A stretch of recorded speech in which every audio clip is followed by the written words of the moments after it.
চাওক, এই গোটেই প্ৰস্তাৱটো আহিছিল গৌৰৱ গগৈৰ। মই স্বীকাৰ কৰিছোঁ, যদি সঁচাকৈয়ে আমি গীতাক সন্মান কৰোঁ, মইতো নাভাবোঁ গৌৰৱ গগৈয়ে গীতাক সন্মান কৰে, নহ'লে ল'ৰা ছোৱালীৰ ঠিকনাটো বেলেগ হ'লহেঁতেন। যি নহওক, তেওঁ যিহেতু ক'লে যে মই গীতাক সন্মান কৰোঁ, ভাগৱতক সন্মান কৰোঁ, মহাপুৰুষ শংকৰদেৱৰ জন্মস্থান বটদ্ৰৱাতকৈতো আৰু ডাঙৰ আধ্যাত্মিক স্থান অসমত নাই।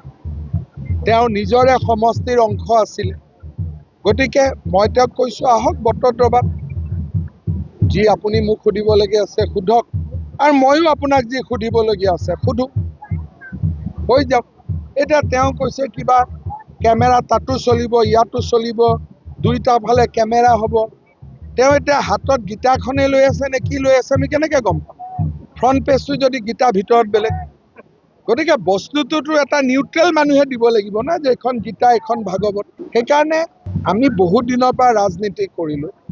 আমাৰ লগত এইবিলাক লুকাচুৰি খেলা নেখেলাই ভাল। চেষ্টা কৰক, কিন্তু যেতিয়ালৈকে মানুহৰ মাজত থাকি কাম নকৰে, কোনোবা ডাঙৰ মানুহৰ ল'ৰা বুলিয়ে প্ৰতিযোগিতাত নামিলেও মানুহে প্ৰতিযোগিতাত জিকিব নোৱাৰে। যিকোনো খবৰৰ বাবে যোগাযোগ কৰক আমাৰ এই নম্বৰত 9181 307 221।